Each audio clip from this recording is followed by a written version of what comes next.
What is up YouTube, it's Kingfisher745, and welcome back to another installment of Battle of the Week. For this week, like I mentioned earlier, it's going to be Colleen Wing and X-23, in her Horseman of War alternate costume that is. We first looked at this team for the All Hail the King episode featuring Colleen Wing earlier this week.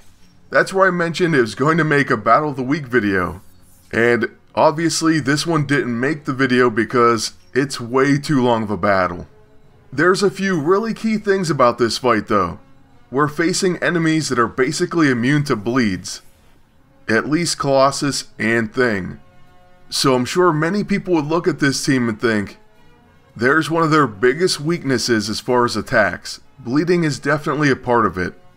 And when you can't put that debuff on the enemy, that certainly hurts. It's not like this battle is going to take away that weakness. But I think it says something that you can still win, though it's going to be very difficult, and not exactly a fun thing, but that's what makes this a Battle of the Week, and an interesting battle overall. Some of you are going to point out that the win may come because of the agent, or in large part because of him, and that oftentimes can be the case. But there's two good things about that. One, the agent's going to be in every fight. And two, everyone has one. So just work on your setup and your agent can pull you through a lot of these tough battles.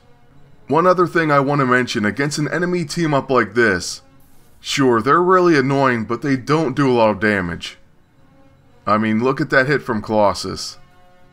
I suppose the enemy team is just waiting for you to quit. I don't really know what other strategy is going on. My philosophy, and one I've said many times before, is don't give up.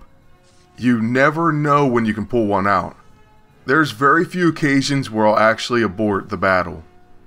You know, it'll have to be like where I have one character left, he has tons of dots, and he's just going to die at the beginning of his turn. Or well, I guess I wouldn't be able to forfeit then, so maybe I have two characters left. The one can't really do anything, and they're both going to die to dots. Either way, it's got to be 100% guarantee that I'm going to lose. Or else I will continue fighting.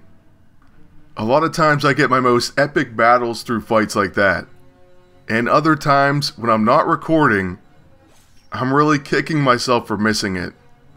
But yeah, just don't give up, especially not through frustration from facing a team like this. That's exactly what they want you to do. Whenever I see a team that's difficult to damage, no matter how frustrating it gets, or how long it takes, I see it through. And the whole time what I'm thinking is, don't give this guy a win for putting a team like this in. And that's no knock against it. I mean, I could even put a team like this in. And I'm sure I have. Well, I know I have. But what I'm saying is, I'm not going to give someone a free win off me, just because it's going to take a bit longer. Anyways though, as far as strategy, focus on the weak target. It's going to be tough with these protectors, but the weak target's obviously the agent. He's going to be much softer than Thing, who's a brick wall, and Colossus, who's made of metal. Plus, the agent in this case is going to be the main source of damage. Whether it's through dots, or oftentimes they're an annoyance factor too with the lunacy or some sort of healing items. Lastly, when you're facing the Elite EISO, make sure you only use melee attacks when it absolutely makes sense. Don't give them free stacks, which trust me, I do plenty of times, but it's not the best way to do things. It's even better to use recharge rather than hit a protector with that. Especially if you have someone that has a multi-hit attack. So yeah, those are just a few of the learning strategies that you can get from a fight like this. And that's another great thing about PvP. The more you do it, the more you learn.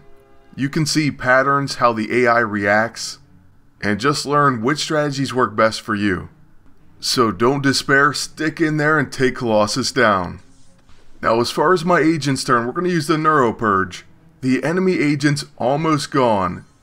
But unfortunately, we're going to recharge. Then we're going to use an Assassin Strike, and that'll finish him off. So only the two tanks remain. And with my agent coming up, It's finally time for an Atom Smasher. That's something that Colossus really can't do a ton about. So it's going to do major damage to both of those characters. And we'll finish it off with Colleen's level 9. As far as finishers go, it's a pretty decent attack. And it has enough to take down the mighty Colossus. So that's it for the Battle of the Week, but I hope you enjoyed it. I want to thank you all for watching, and ask you to please like, comment, and subscribe. Then until next time, good luck, and take care.